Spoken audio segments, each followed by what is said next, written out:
Confidence ഉണ്ടായിരുന്നു. Prove ചെയ്ത ആൾക്കാരാണല്ലോ. So they already made confidence മാത്രമേ ഉണ്ടായിരുന്നു.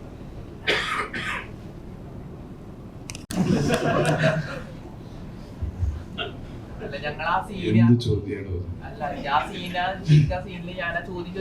അപ്പോഴാണ് ചേട്ടൻ ഇങ്ങനെ ഒരു ഇൻസിഡന്റ് പറഞ്ഞത്. അത്ര നല്ലൊരു അനുഭവമല്ല. ഞാൻ ഈ ഷാഫിക്ക് പറഞ്ഞില്ലേ, നമ്മള് കല്ലും കൊണ്ട് ശരിക്കും ഞങ്ങൾക്ക് അങ്ങനെ പല സമയങ്ങളുണ്ടായിരുന്നു. അതില് ഈ കാറിന് വേറൊരു കുഴപ്പമുണ്ട്. ചിലപ്പോൾ ഇത് മുകളിലേക്ക് കയറുമ്പോൾ ചില സമയത്ത് ഇത് കയറാതെ താനെ നിന്ന് പോയി ഒറ്റ സ്വിഫ്റ്റായിട്ടൊരു പിന്നിലേക്കൊരു വരവുണ്ട്. ഇതിന് റെയർ വ്യൂ മിററും ഇല്ല, നമുക്ക് തിരിഞ്ഞു നോക്കാനുള്ള ഇതും ഇല്ല. അപ്പോൾ എൻ്റെ ക്ലച്ച് ഒന്നും ബ്രേക്കും ഇല്ലല്ലോ. അപ്പോൾ ഞാൻ സൈഡ് ഓരോ ഷോട്ട് പോകുമ്പോൾ ഇക്കടടുത്ത് പറയും, അത് ഈ ഒരു നമുക്കൊരു സ്ട്രെച്ച് ഉണ്ട്. ആ സ്ട്രെച്ച് കഴിഞ്ഞാൽ നമുക്ക് ആ സ്പ്ലിറ്റ് ഓഫ് സെക്കൻഡ് അറിയാൻ പണി പാളി അപ്പം ചാടിപ്പോന്ന് പറയും ചാടാം. ഇതാണ് കാരണം. പിന്നെ ഒന്നും ചെയ്യാൻ പറ്റില്ല, അല്ലെങ്കിൽ നമ്മളില്ലല്ലോ. അപ്പോൾ അങ്ങനെ ഒരു ഇതായിരുന്നു. അപ്പോൾ ടെൻഷനുണ്ട്, പിന്നെ നമ്മളൊരു ധൈര്യമുള്ളൂ. നമുക്കെല്ലാം നമുക്ക് ചെയ്യാൻ പറ്റും. ഇപ്പം ഈ ബാക്കിലത്തെ റിവേഴ്സിലത്തെ സംഭവം നമ്മൾ പ്രതീക്ഷിക്കാത്തൊരു കാര്യം. കാരണം അത് അങ്ങനെ സംഭവിച്ചു പോയതാണ്. അത് നമ്മുടെ അസിസ്റ്റന്റ് ക്യാമറമാൻമാർ, അത് ക്യാമറ അസിസ്റ്റന്റ് മറ്റേ അദ്ദേഹം അസോസിയേറ്റഡ്, അദ്ദേഹം ഓടി വന്ന് വലിയ പാറയൊക്കെ വെച്ചിട്ട് നിർത്തിക്കൊണ്ട് നിന്നതാണ്. അല്ലെങ്കിൽ ചിലപ്പോൾ ഞങ്ങൾ ഇവിടെ ഇല്ല, നമ്മളൊന്നും ഇവിടെ ഉണ്ടാവില്ല. അപ്പോൾ കാരണം അങ്ങനത്തെ പടം കണ്ടവർക്ക് അറിയാം, അങ്ങനത്തെ ഓരോരോ വഴികളാണ്. എയർപിൻ വളമാണ്. മുന്നിലേക്ക് പോകുമ്പോൾ നമുക്കൊരു കോൺഫിഡൻസ് ഉണ്ട്, എന്തായാലും നമുക്ക് കാണാമല്ലോ, ഇപ്പം എവിടെ പോയിട്ട് ഇടിച്ച് നിർത്താന്നുള്ളത് നമുക്കറിയാമല്ലോ. പിന്നെന്താ വെച്ചാൽ ഞങ്ങളെ ഒന്ന് സമാധാനിപ്പിക്കാനാണോ എന്നറിയില്ല, ഇതിന്റെ ഉടമസ്ഥൻ എപ്പോഴും ബ്രേക്ക് ഓയിലുമായിട്ട് കൂടെ പിന്നാലെ പുറകെ ഓടി വന്ന് വരുമായിരുന്നു. അതെന്തിനാന്ന് മനസ്സിലായിട്ടില്ല. അതിന് ഗിയറും ഇല്ല, സോറി മറ്റേ ഹാൻഡ് ബ്രേക്ക് ഇല്ല. അല്ലെങ്കിൽ ഹാൻഡ് ബ്രേക്ക് ഉണ്ടെങ്കിൽ അത് വെച്ച് അതും നിർത്താൻ പറ്റില്ല. അപ്പോൾ അതൊരു നല്ലൊരു ഭയങ്കര പുതിയൊരു അനുഭവമായിരുന്നു. വളരെ ഏറ്റവും പഴയ മോഡൽ അംബാസഡർ, പിന്നെ രണ്ടും കുഴപ്പമായിരുന്നു. അതൊരു നല്ല അനുഭവമല്ല, പക്ഷേ വാസ് വെരി ചാലഞ്ചിങ്. പക്ഷെ എനിക്കൊരു സംശയം ഉണ്ടാവില്ല, ഇത് വേണ്ട പടം കാണാത്തവര് അല്ല വേണ്ട.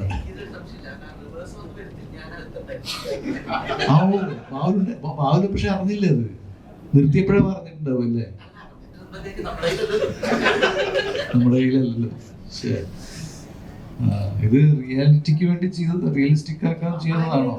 അതല്ല, ഈ ബ്രേക്ക് ഇല്ലാതെ വന്നത് റിയലിസ്റ്റിക് വേണ്ടിയിട്ട് ചെയ്തതാണോ? ശരി, ഡയലോഗ്സിന് വേണ്ടി കയറിയിരിക്കുകയാണ്. പിന്നല്ലേ ഈ പറഞ്ഞ പോലെ ഒരു പുള്ളി അങ്ങോട്ടും തെറ്റിയാലോ നമ്മൾ ഈ കാർ ഡയലോഗ്സ് ഒക്കെ, കാറൊക്കെ ഷൂട്ട് ചെയ്യുമ്പോൾ നമുക്കറിയാം, കാർ ഡയലോഗ്സ് അല്ലേ, ഒരു ലൈൻ അങ്ങോട്ടും വാങ്ങിക്കഴിഞ്ഞാൽ അതൊന്നും കുഴപ്പമുണ്ടാവില്ല. പക്ഷെ പിന്നില്ല ഒളിഞ്ഞിരിക്കുക. നല്ലൊരു അനുഭവമായിരുന്നു.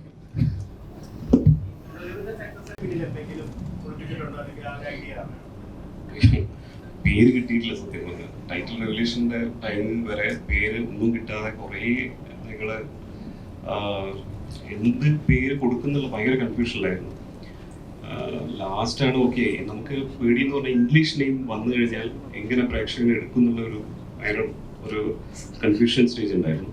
പക്ഷെ എക്കോ എനിക്ക് ഞങ്ങൾ കുറച്ച് ലിസ്റ്റ് ഇട്ടതിൽ അതിൽ ഫസ്റ്റത്തെ പേരാണ്. ഞാൻ ആദ്യം ഒരു ദിവസം ഭാവനോട് കുറേ ദിവസമായിട്ട് ഇങ്ങനെ ഓരോ പേര് പറയുന്നത് വേണ്ട ഇത് പറ്റുന്നുണ്ട് അങ്ങനെ പറഞ്ഞുകൊണ്ടിരിക്കുന്ന ഒരു ദിവസം അത് ഞാൻ അല്ലേ കാഷ്വലായിട്ട് അവിടെ എക്കോ പോലെ ഒരു പേര് എങ്ങനെ ഉണ്ടാവുന്നുണ്ട് പറഞ്ഞു.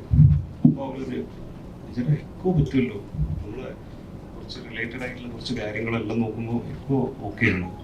അപ്പം നോക്കുമ്പോൾ എക്കോ എന്നുള്ള വേറെ ലാംഗ്വേജിലുള്ള മീനിങ്സ് എല്ലാം എന്ന് പറഞ്ഞാൽ നമ്മുടെ പടമായിട്ട് കുറേ കണക്ട് ചെയ്യുന്ന കുറേ വേർഡുകളുണ്ട്.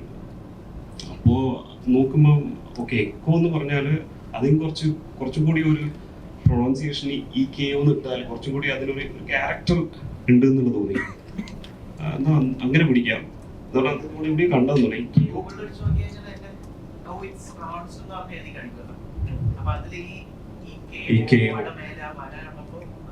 കുറച്ചും കൂടി ഭാരം കൊള്ളാം.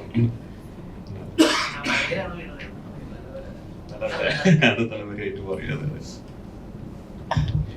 എനിക്ക് ഒരു കാര്യമുള്ളൂ. നല്ല തിയേറ്ററിൽ കാണുക എന്നുള്ളതാണ്. നല്ല തിയേറ്റർ എന്ന് പറഞ്ഞാൽ നല്ല പ്രൊജക്ഷൻ, നല്ല ഓഡിയോ സൗണ്ട് എഫക്ട്സ് ഉള്ള തിയേറ്ററിൽ നിന്ന് കാണുന്നത് പറഞ്ഞാൽ അതിൻ്റെ ഒരു എഫേർട്ട് എടുത്തിരിക്കുന്നതെന്ന് പറഞ്ഞാൽ നമ്മുടെ സൗണ്ട് ഡിസൈനറായ വിഷ്ണു ഗോവിന്ദ് മുത്തുള്ള എടുത്ത ഒരു എഫേർട്ട് എന്ന് പറഞ്ഞാൽ ഭയങ്കരമാണ്. ഭയങ്കര ന്യൂവൻസ് ആയിട്ടുള്ള ചെറിയ ചെറിയ മൈന്യൂട്ട് കാര്യങ്ങൾ പോലും അതിൽ ആഡ് ഓൺ ആണ്. അതെല്ലാം ചില തിയേറ്റേഴ്സിൽ കേൾക്കുന്ന പോലുമില്ല. ഈവൻ മുജീബിൻ്റെ മ്യൂസിക് ആയാലും എല്ലാ രീതിയിലും അതൊരു എക്സ്പീരിയൻസ് ആണ്. അത് പൂർണ്ണതയോടെ നിങ്ങൾ അനുഭവപ്പെടുക എന്നുള്ള ഒരു ഇതുണ്ട്, ആഗ്രഹമുണ്ട്. അത് എല്ലാവരും നല്ല തിയേറ്റേഴ്സിൽ നിന്ന് കാണുന്നത് നല്ലൊരു അനുഭവമായിരിക്കും എക്കോ. പിന്നെ തിയേറ്റർ മസ്റ്റ് വാച്ചാണ്. ഒരിക്കലും OTT-യിൽ OTT-യിൽ വന്നാൽ കാണാമെന്നുള്ള ഒരു തരത്തിലും മനസ്സിൽ ആലോചിക്കാൻ പാടില്ല. So please watch it on theatre. Okay, thank you. അപ്പോൾ നമ്മുടെ ഒരു സഹോദരിക്ക് ഒരു ചോദ്യം ചോദിക്കണം.